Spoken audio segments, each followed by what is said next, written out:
विद्यार्थियों नमस्कार। स्वागत है आप सबका फिर से एक नई क्लास के अंदर। जो भी साथी फोर्थ ग्रेड चतुर्थ श्रेणी भर्ती परीक्षा की तैयारी कर रहा है उसके लिए क्लास बड़ी ही इंपॉर्टेंट साबित होने वाली है, तो क्लास को पूरा कंप्लीट देखना है।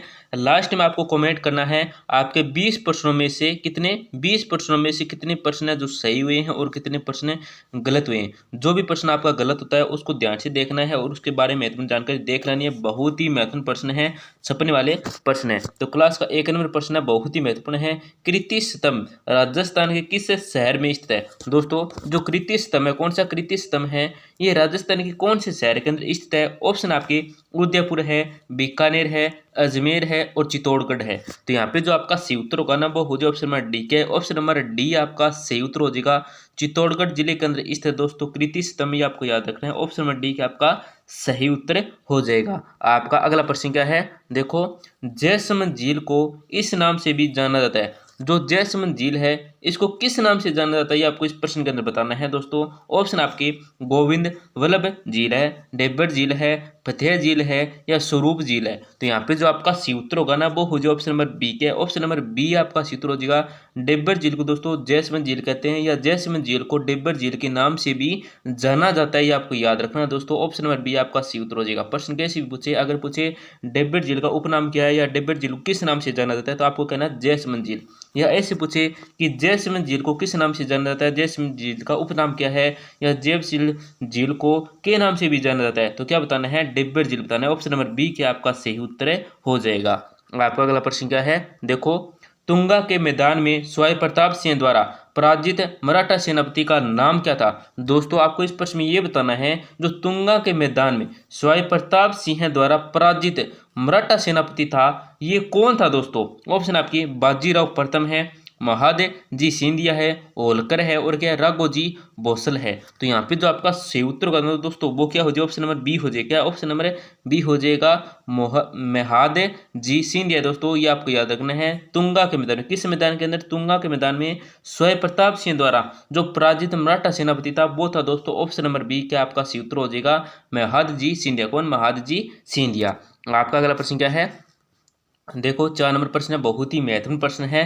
राजस्थान में तेहराताली नृत्य अक्सर किस लोक नायक के सम्मान में किया जाता है? दोस्तों, बहुत ही महत्वपूर्ण प्रश्न। आपको बस इतना बताना है कि जो राजस्थान के अंदर तेहराताली नृत्य किया जाता है ये किसके मिंद्र को में किया जाता है, यो किसको समर्पित है, या नृत्य अक्सर किस लोकनायक के सम्मान में किया जाता है? ऑप्शन आपके बाबू जी है, तेजा जी है, गोगा जी है और बाबा रामदेव है। तो यहाँ पे जो आपका सूत्र है दोस्तों, मतलब तेरहताल नृत्य ये बाबा रामदेव जी के मिंद्रों में किया जाता है, बाबा रामदेव जी को समर्पित है। ऑप्शन नंबर डी के आपका सूत्र जो मतलब तेरहताल नृत्य है ये अक्सर मतलब रामदेव जी बाबा के लोक नायक के सम्मान में किया जाता है, ये आपको याद रखना। ऑप्शन नंबर डी के आपका सी उत्तर हो जाएगा। बहुत ही महत्वपूर्ण प्रश्न है, कैसे भी पूछा है आपको बस तेरहताल नृत्य ये बाबा रामदेव जी को समर्पित है, ये आपको याद रखना है। आपका अगला प्रश्न क्या है, देखो, किस ऐतिहासिक स्मारक के लिए मकराना का संगमरमर उपयोग किया गया है? दोस्तों, कौन सा ऐतिहासिक स्मारक है जिसके लिए क्या दोस्तों मकराना का संगमरमर क्या उपयोग में लिए किया गया है? ऑप्शन आपके लाल किला है, कुतुब मीनार है, ताजमहल है या इंडिया गेट है। तो यहाँ पे जो आपका सी उत्तर होगा ना वो क्या हो जाएगा, ऑप्शन नंबर सी हो जाएगा। ऑप्शन नंबर सी आपका सी उत्तर हो जाएगा। जो मकराना का संगमरमर है दोस्तों ये उपयोग है ये ताजमहल ऐतिहासिक स्मारक के लिए किया गया है दोस्तों। ऑप्शन नंबर क्या है, सी आपका सी उत्तर हो जाएगा। कहाँ पे? ऑप्शन नंबर सी आपका सी उत्तर हो जाएगा ताजमहल में। कहाँ पे? तो ताजमहल के अंदर। आपका अगला प्रश्न क्या है, देखो, लूनी नदी राजस्थान की किस क्षेत्र से होकर गुजरती है? जो लूनी नदी है क्या दोस्तों, लूनी नदी है ये राजस्थान की कौन सी क्षेत्र से होकर क्या दोस्तों गुजरती है? ऑप्शन आपके मेवाड़ है, पूर्वी राजस्थान है, दक्षिणी पूर्वी थार रेगिस्तान है और चंबल बेसिन है। तो यहाँ पे जो आपका सी उत्तर होगा ना वो क्या हो जाएगा, ऑप्शन नंबर सी हो जाएगा। ऑप्शन नंबर सी आपका सी उत्तर हो जाएगा। दक्षिणी पूर्वी थार रेगिस्तान दोस्तों लूनी नदी है ये होकर गुजरती है। लूनी नदी राजस्थान कौन से क्षेत्र से होकर गुजरती है? तो दक्षिणी पूर्वी थार रेगिस्तान से। कहाँ से? तो दक्षिणी पूर्वी थार रेगिस्तान से। आपका अगला प्रश्न क्या है, देखो, राजस्थान के कुंभलगढ़ किले को किस वर्ष यूनेस्को विश्व धरोहर स्थल घोषित किया गया था? दोस्तों, राजस्थान के कुंभलगढ़ किले को किस वर्ष, किस सन को, किस वर्ष को यूनेस्को विश्व धरोहर स्थल में क्या घोषित किया गया था? ऑप्शन आपके 2015 है, 2010 है, 2018 है और 2013 है। तो यहाँ पे जो आपका सी उत्तर होगा ना वो क्या हो जाएगा? ऑप्शन नंबर डी हो जाएगा। ऑप्शन नंबर डी आपका सी उत्तर हो जाएगा। 2013 क्या है? 2013 है। ऑप्शन नंबर डी आपका सी उत्तर हो जाएगा। आपका अगला प्रश्न क्या है? देखो, राजस्थान में किस प्रकार का विधानमंडल था? दोस्तों, राजस्थान में किस प्रकार का विधानमंडल है? ऑप्शन आपके द्विसदनीय है, एक सदनीय है, त्रिसदनीय है या इनमें से कोई नहीं। तो यहाँ पे जो आपका सी उत्तर होगा ना वो हो जाएगा ऑप्शन नंबर बी। क्या है? ऑप्शन नंबर बी आपका सी उत्तर हो जाएगा, एक सदनीय है। राजस्थान में जो विधानमंडल है दोस्तों, ये एक सदनीय प्रकार का क्या है? किस प्रकार का? एक सदनीय प्रकार का विधानमंडल है। आपका अगला प्रश्न क्या है? देखो, बहुत ही महत्वपूर्ण प्रश्न है। राजस्थान का निम्नलिखित में से कौन सी योजना किसानों द्वारा अपने खातों पर गुणवत्तापूर्ण बीजों के उत्पादन को बढ़ावा देने के लिए है? तो कौन सी दोस्तों? ऑप्शन आपके प्रधानमंत्री कृषि सिंचाई योजना है, मुख्यमंत्री बीज स्वावलंबन योजना है या राष्ट्रीय कृषि विकास योजना है या किसान सम्मान निधि योजना है। तो यहाँ पे जो आपका सी उत्तर होगा ना 9 नंबर प्रश्न के अंदर वो हो जाएगा ऑप्शन नंबर बी। क्या? ऑप्शन नंबर बी आपका सी उत्तर हो जाएगा, मुख्यमंत्री बीज स्वावलंबन योजना है। दोस्तों, ये आपको याद रखना, बहुत ही महत्वपूर्ण 9 नंबर प्रश्न का ऑप्शन नंबर बी आपका सही उत्तर हो जाएगा। आपका अगला प्रश्न क्या है? देखो, राजस्थान में दांडी गेर लोक नृत्य मुख्य रूप से कहाँ पाया जाता है? दोस्तों, आपको इस प्रश्न में बताना है कि राजस्थान में जो दांडी गेर लोक नृत्य मुख्य रूप से कहाँ पर पाया जाता है, कहाँ पे किया जाता है? तो ऑप्शन आपके उदयपुर में है या जैसलमेर में है या बाड़मेर में है या मारवाड़ में है। तो यहाँ पे जो आपका सी उत्तर होगा ना वो क्या हो जाएगा? ऑप्शन नंबर डी हो जाएगा। ऑप्शन नंबर डी आपका सी उत्तर हो जाएगा 10 नंबर प्रश्न का, मारवाड़ में। बहुत ही महत्वपूर्ण प्रश्न है, छपने वाला प्रश्न। क्या दोस्तों? छपने वाला प्रश्न है। आपका वाला प्रश्न क्या है? देखो,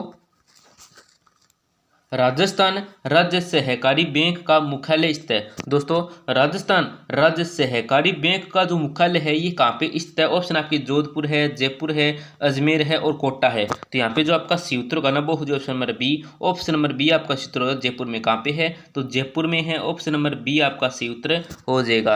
आपका अगला प्रश्न क्या है? देखो, राजस्थान सहकारी डेयरी संघ से जुड़े किसानों को राज्य सड़क सुरक्षा कवच बीमा योजना के तहत कितनी राशि प्रदान की जाती है? दोस्तों, बहुत ही नंबर प्रश्न है, प्रश्न को ध्यान से देखना है। देखो कि राजस्थान सहकारी डेयरी संघ से जुड़े किसानों को, जो राजस्थान सहकारी डेयरी संघ से जुड़े हैं किसानों को राज्य सड़क सुरक्षा कवच बीमा योजना के तहत कितनी राशि प्रदान की जाती है? तो ऑप्शन आपके 10 लाख रुपए, 5 लाख रुपए, 15 लाख रुपए या 1 लाख रुपए। तो यहाँ पे जो आपका सी उत्तर होगा ना दोस्तों वो क्या हो जाएगा? ऑप्शन नंबर बी हो जाएगा। क्या? ऑप्शन नंबर बी आपका सी उत्तर हो जाएगा, 5 लाख रुपए क्या दोस्तों राशि प्रदान की जाती है। आपको याद रखना, ऑप्शन नंबर बी क्या आपका सही उत्तर हो जाएगा। आपका अगला प्रश्न क्या है? देखो कि राजस्थान दुग्ध सहकारी संघ की स्थापना कब हुई? दोस्तों, राजस्थान दुग्ध सहकारी संघ की जो स्थापना हुई थी ये कब हुई थी? ऑप्शन आपके 1973 में, 1977 में, 1988 में और 1968 में।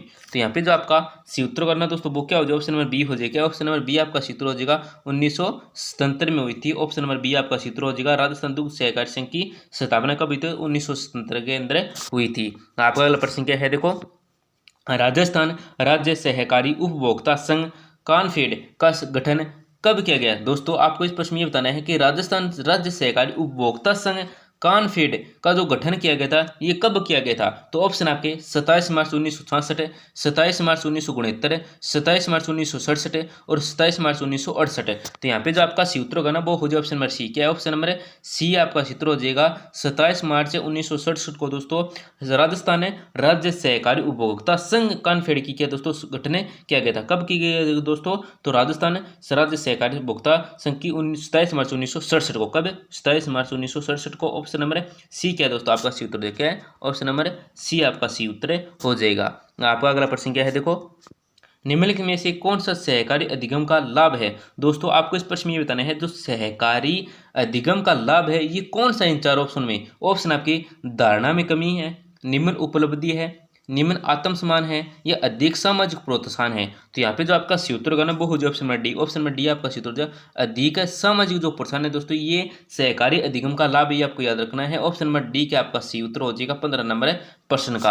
आपका अगला प्रश्न क्या है? देखो, राजस्थान के किस शहर में सीमेंट का अत्यधिक उत्पादन होता है? दोस्तों, राजस्थान का कौन सा शहर है जिसमें क्या है सीमेंट का जो उत्पादन है ये सर्वाधिक होता है? सीमेंट का जो सर्वाधिक उत्पादन कहाँ पे होता है? राजस्थान के अंदर। ऑप्शन आपके चित्तौड़गढ़ है, जयपुर है, भरतपुर है या दौसा है। तो यहाँ पे जो आपका सी उत्तर होगा ना 16 नंबर प्रश्न के अंदर वो हो जाएगा ऑप्शन नंबर ए। क्या ऑप्शन नंबर ए आपका सी उत्तर हो जाएगा, चित्तौड़गढ़ के अंदर होता है। कहाँ पे होता है? तो चित्तौड़गढ़ के अंदर। आपका अगला प्रश्न क्या है देखो, औद्योगिक संभावनाओं के आधार पर राजस्थान के निम्नलिखित में से कौन से जिले ए श्रेणी के अंतर्गत आते हैं? दोस्तों, औद्योगिक संभावनाओं के आधार पर राजस्थान के निम्नलिखित में कौन से जिले हैं जो क्या दोस्तों ए श्रेणी के अंतर्गत आते हैं? ऑप्शन आपके बांसवाड़ा, नागौर, टोंक, सीकर। बी क्या दोस्तों उदयपुर है, अलवर है, कोटा है, भीलवाड़ा है। फिर क्या है? जयपुर है, भरतपुर है, टोंक है, जोधपुर है। फिर क्या है देखो, नागौर है, कोटा है, बांसवाड़ा है और सीकर है। तो यहाँ पे जो आपका सी उत्तर होगा ना वो क्या हो जाएगा? ऑप्शन नंबर बी हो जाएगा। क्या ऑप्शन नंबर बी आपका सी उत्तर हो जाएगा दोस्तों? उदयपुर है, अलवर है, कोटा है और भीलवाड़ा। ये क्या है दोस्तों? औद्योगिक संभावनाओं के आधार पर राजस्थान के जो ए श्रेणी के अंतर्गत आने वाले जिले हैं ये आपको याद रखना है। कौन से हैं? तो उदयपुर आता है, अलवर आता है, कोटा आता है और भीलवाड़ा आता है। आपका अगला प्रश्न क्या है देखो, वरुणा गांव जो बकरियों के लिए प्रसिद्ध है किस जिले में स्थित है? दोस्तों, पहले तो आपको यह याद रखना है जो बकरियों के लिए प्रसिद्ध गांव है राजस्थान का वो कौन सा है? तो वो है दोस्तों वरुण गांव। कौन सा है? वरुण गांव है। ये कौन से जिले के अंतर्गत स्थित है? ऑप्शन आपके नागौर है, ब्यावर है, डीडवाना खुचामन है और अनूपगढ़ है। तो यहाँ पे जो आपका सी उत्तर होगा ना दोस्तों वो क्या हो जाएगा? ऑप्शन नंबर सी हो जाएगा। क्या ऑप्शन नंबर सी आपका सी उत्तर हो जाएगा? डीडवाना खुचामन है दोस्तों ये गाँव स्थित है। वरुणा गाँव ये आपको याद रखना है, बहुत ही महत्वपूर्ण प्रश्न। किसके लिए प्रसिद्ध है? तो बकरियों के लिए प्रसिद्ध है। आपका अगला प्रश्न क्या है देखो, बीकानेर प्रजामंडल के प्रथम अध्यक्ष कौन थे? जो बीकानेर प्रजामंडल के प्रथम अध्यक्ष थे, कौन थे? प्रथम अध्यक्ष थे। उससे प्रथम अध्यक्ष का आपको नाम बताना है कौन था वो। तो ऑप्शन आपके लक्ष्मीदास स्वामी है, मंगाराम वेद है, दीक्षा लाल बोरा है और क्या मुक्ता प्रसाद है। तो यहाँ पे जो आपका सी उत्तर होगा ना वो हो जाएगा ऑप्शन नंबर बी। क्या ऑप्शन नंबर बी आपका सी उत्तर हो जाएगा? मंगाराम वेद है, ये आपको याद रखना है। ऑप्शन नंबर बी क्या आपका सी उत्तर हो जाएगा। आपका अगला प्रश्न क्या है देखो, 1938 में क्रोली प्रजामंडल की स्थापना किसने की थी? दोस्तों, 1938 में जो क्रोली प्रजामंडल की स्थापना की थी ये किसने की थी? उस व्यक्ति का आपको नाम बताना है जिसने क्रोली प्रजामंडल की स्थापना की थी 1938 के अंदर। ऑप्शन आपके ठाकुर पूरन सिंह है, हुक्मचंद है, त्रिलोकचंद्र माथुर है या नारायण सिंह है। तो यहाँ पे जो आपका सी उत्तर होगा ना वो हो जाए ऑप्शन नंबर सी। क्या ऑप्शन नंबर सी आपका सी उत्तर हो जाएगा? त्रिलोकचंद्र माथुर ने दोस्तों 1938 में क्रोली प्रजामंडल की स्थापना की थी। किसने की थी? तो त्रिलोकचंद्र माथुर ने, आपको याद रखना है, क्रोली प्रजामंडल की। ऑप्शन नंबर सी आपका सी उत्तर हो जाएगा। तो दोस्तों, इन 20 प्रश्न में आपके कितने प्रश्न सही हुए हैं और कितने प्रश्न गलत हुए हैं ये कमेंट के अंदर जरूर बताएं।